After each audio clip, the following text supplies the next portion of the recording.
তো এই পর্বে যেটা আমরা আলোচনা করব, যে রাসূল সাল্লাল্লাহু আলাইহি ওয়াসাল্লাম বলেছেন ফিতনা ব্যাপকভাবে ছেয়ে যাবে। এই ফিতনা নিয়ে আলোচনা করারও বেশ কিছু দিক আছে। ফিতনা মানে কি, ফিতনা শব্দেরও একটা অর্থ থাকে, সেটাও আমরা আলোচনা করেছি। এটা আপনি মাথায় রাখেন, এটাও সম্পর্কে একটা বক্তব্য হয়ে গেছে যে ফিতনা মানে কি। ওটা জানা থাকলে এই পুরো আলোচনাটা আপনার বুঝে আসবে।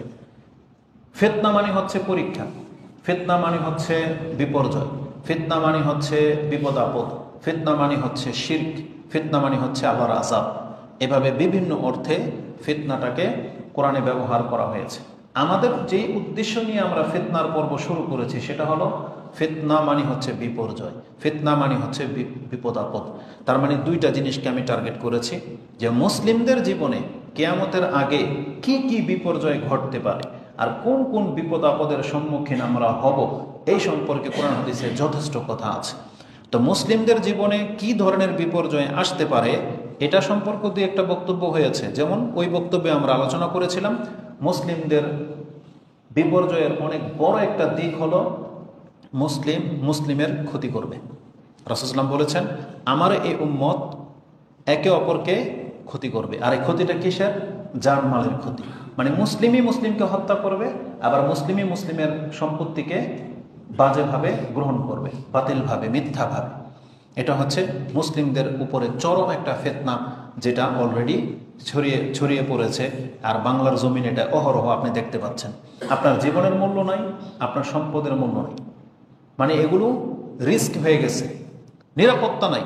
আপনার জীবনেরও নিরাপত্তা নাই, আপনার সম্পত্তিরও নিরাপত্তা নাই। স্বয়ং আল্লাহ সুবহানাহু ওয়া তাআলা রাসূলুল্লাহ সাল্লাল্লাহু আলাইহি ওয়াসাল্লামকে এটা জানিয়েছেন, যেই হাদিসটি আপনি ইমাম মুসলিম তার ফিতনার অধ্যায়ে ৭১৫০ নম্বরে পেয়ে যাবেন। আল্লাহ রাসূল সাল্লামকে বলেছিলেন হাত্তা ইয়াকুনা বাদুহুম ইউহলিকু বাদান ওয়া ইয়াসবি বাদুহুম বাদান। আপনার উম্মত একে অপরকে হত্যা করবে, আপনার উম্মত একে অপরকে বন্দী বানাবে। এটা রাসূল সাল্লামকে জানানো হয়েছে যে মুসলিম মুসলিমকে হত্যা করবে, আবার মুসলিম মুসলিমকে বন্দী বানাবে। বাংলার জমিনে যত রকমের অরাজকতা হয়েছে, যত মানুষকে এই যে আয়না ঘর নাকি গুম করা হয়েছে, খুন করা হয়েছে, তারা কারা? মুসলিম। কারা করেছে? তারাও মুসলিম, কোনো কাফের তো কাজটা করেনি। তাহলে রাসূলুল্লাহ সাল্লাল্লাহু আলাইহি সাল্লামের হাদিসগুলো আমাদের সমাজের সাথে এভাবে মিলে যাচ্ছে যে আমরা মুসলিমরাই মুসলিমদের হাতে মার খাচ্ছি, মুসলিমরাই মুসলিমদেরকে বন্দী বানাচ্ছে। যেমন ক্ষমতায় যারাই আসে তার বিপরীত লোকদেরকে পারলে মেরে দেয়, আর না হলে গুম করে ফেলে, বন্দী বানিয়ে ফেলে। তো এটা মুসলিমরাই করতেছে। তো রাসূলুল্লাহ সাল্লাল্লাহু আলাইহি সাল্লাম এই দিকে আমাদেরকে ইঙ্গিত করেছিলেন। এর মাধ্যমে এটাও জানিয়ে দিই, ছোট মুখে একটা বড় কথা, যারা গণতন্ত্রে বিশ্বাস করেন বা এই যে চলমান পরিস্থিতি, এই রাজনীতির সাথে যারা জড়িয়েছেন, আপনি অনেক বড় একটা ফিতনায় পতিত হয়েছেন, জেনে অনেক বড় একটা ফিতনায় পতিত হয়েছে। এটা যেটা আপনি বুঝতে পারতেছেন। আর এই লাঞ্ছনার জীবন থেকে উঠে আসতে পারবেন না যতক্ষণ পর্যন্ত আপনি কোরআন হাদিসের দিকে ফিরে না আসবেন। কিন্তু আমাদের এই সমাজের জাতির ভাষা কি জানেন? তারা বলে আলেমরা কি দেশ চালাইতে পারবে? তার মানে কি? দেশ চালানো কাদের কাজ? চোরবাটপাটদের কাজ। কাদের কাজ এটা? তো তারা যখন আপনারাই বলতেছেন যে আলেমরা কি আর দেশ চালাইতে পারবে, এরা মাদ্রাসা চালায়, এটা যদি আপনার বিশ্বাস হয়ে থাকে, তাহলে এই বিশ্বাসে আপনাকে ঠকিয়েছে, এই বিশ্বাসে আপনাকে গোলামের দিকে ঠেলে দিয়েছে। তো এ থেকে যতদিন পর্যন্ত উঠে না আসতে পারবেন, আমরা ভালো একটা সমাজ পাবো না।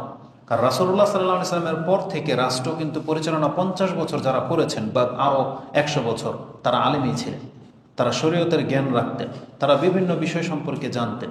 তো আমাদেরকে উল্টা বোঝানো হচ্ছে যে আলেমরা নাকি দেশ চালাতে পারবে না। তো যখনই এই ধরনের অরাজকতা আপনি দূর করতে চাইবেন, সেখানে আলেমের প্রয়োজন হবে। নাইলে আমি বাংলাদেশের প্রেক্ষাপট নিয়ে কথা বলতেছি বা দেখতেছি, এমন একটা সেক্টর নাই যেখানে মানুষ নিউট্রালে আছে। আপনি কাকে দিবেন দায়িত্ব? যেখানে বিচার বিভাগ, ডিফেন্সের লোকেরা, তারাও কোনো না কোনো দলের সাথে যুক্ত, হয় কেউ আওয়ামী লীগ করে, নাহলে কেউ বিএনপি করে, নাহলে সে আরেকটা দল বানাবে। নিউট্রালে কেউ নাই। একটা আছে না সৎ চিন্তা নিয়ে মাঠে নামা, যে আমি সৎ, আমি এটাকে দেখিয়ে দিব, এই সেক্টরটাকে আমি দুর্নীতি মুক্ত করব। আপনি বাংলাদেশের একটা সেক্টরের নাম বলেন তো, আপনি দেখাইতে পারবেন? রাস্তাঘাট বলেন, দুর্নীতির কত কি, জমি সংক্রান্ত বিষয়গুলো নিয়ে একার আপনি বুঝতে পারতেছেন। আমাদের বুঝেই আসে না, একটা জমিন পড়ে আছে বছরকে বছর, এটার কেউ না কেউ তো মালিক আছে, এটা আবার এই জমিন ভেজাল হয় কিভাবে? ভেজালটা তো আপনি করেছেন। ভেজালটা আমাদের দেশের সরকার করেছে। সরকার যদি এমন ব্যক্তিদেরকে দায়িত্ব দিত যে তুমি এগুলোকে তদন্ত করবে, এলান করে দেওয়া হবে এই বছরের মধ্যে জমি সংক্রান্ত যত বিবাদ আছে সব মিটাতে হবে, আগামী বছর জমি বেচা কিনা করতে গেলে যাতে কোনো রকমের দুর্নীতির শিকার কেউ না হয়, যে এক জমিন দুইবার বিক্রি করবে, অন্যের জমির নাম চেঞ্জ করে বিক্রি করে দিবে, তাকে ধরতে পারলে তার হাত কেটে নেওয়া হবে, চালু করা হোক। দেখবেন তারপর দিন থেকে জমি সব ক্লিয়ার হয়ে যাবে। কিন্তু এটা করবে না কেন? এই যে আমাদের ভাইয়েরা স্ট্যাটাস দেয় জমি নামজারি করতে নাকি 1100 টাকা লাগে, কিন্তু আপনি করতে যান আপনার কাছ থেকে 15,000 টাকা চাচ্ছে, বলতেছেন নাকি সিস্টেম। বুঝছেন? সিস্টেম। ডাক্তারের ক্ষেত্রে যাবেন, আমি যতটুকু দেখেছি আরো বড় বড় তো দুর্নীতি হয়, কিন্তু যতটুকু আমাদের এলমে আছে, কি আছে, আমার আম্মার যখন হাঁটুতে ব্যথা হতো একটা ইঞ্জেকশন দিত ট্রাইনল 60, এটার দাম 75 টাকা, কিন্তু ডাক্তার এটাকে শুধু হাঁটুর মধ্যে পুশ করবে, সে নিত 1200 টাকা, এখন 1500 টাকা হয়েছে। ওই ইঞ্জেকশনে আমি ঢাকা মেডিকেলে একজন ব্যক্তিকে দিতে দেখেছি ফ্রি। ওই ইঞ্জেকশনটা একটা ডাক্তার ঢাকা মেডিকেলে ফ্রি পুশ করতেছে, কিন্তু তার চেম্বারে এসে পুশ করালে সে 1500 টাকা নিচ্ছে, অথচ ট্যাবলেট, ইঞ্জেকশন, ওই যে সিরিঞ্জ, তারপরে টিস্যু সর্ব মিলে 120 টাকা তার খরচ। তাহলে আজ পর্যন্ত কোনো ব্যক্তি এটা জানতেই চায় নাই যে এটা কিসের সিস্টেম। আমি যখন ডাক্তারকে জিজ্ঞেস করলাম একটা ইঞ্জেকশন পুশ করেন এর দাম তো 75 টাকা, উনি আমার চেহারার দিকে তাকিয়ে আছে, তা আপনি 1500 টাকা নিচ্ছেন যে? বলছে এটা সিস্টেম। কে করলো এই সিস্টেম? নিজে নিজে।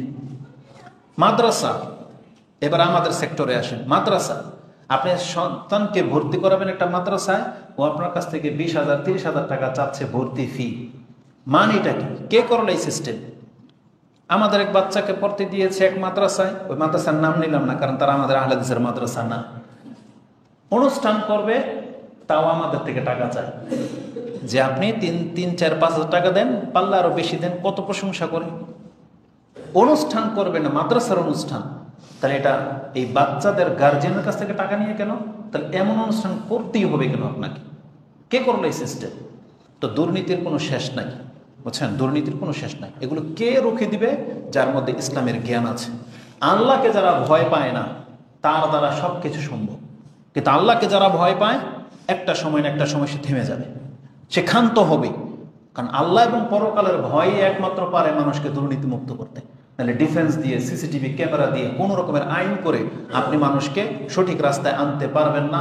এটা আল্লাহ, যিনি স্রষ্টা, তিনি ভালো করে জানেন। তিনি কি বলেছেন? আলা ইয়ালামু মান খালাকা ওয়া হুয়াল লাতীফুল খাবীর। যিনি তোমাকে সৃষ্টি করলেন তিনি কি জানেন না? তিনি সূক্ষ্ম থেকে সূক্ষ্ম বিষয় সম্পর্কে খবর রাখেন। এই জন্য মানুষ কিভাবে সোজা চলবে ওটা একমাত্র আল্লাহর ভয় দিয়ে সম্ভব, নইলে সম্ভব না। তা আমাদের অন্তর থেকে আল্লাহর ভয় উঠে গেছে। বিশেষ করে বাংলাদেশের মুসলিমরা আল্লাহকে যে ভয় করতে হবে এই জিনিসটার শিক্ষা তাদের ঘাটতি আছে। সেটা প্রাইমারি থেকে মাস্টার্স পর্যন্ত কোনো সাবজেক্টের মধ্যে আল্লাহকে ভয় করো এই কথাটা আপনি দেখাইতে পারবেন না।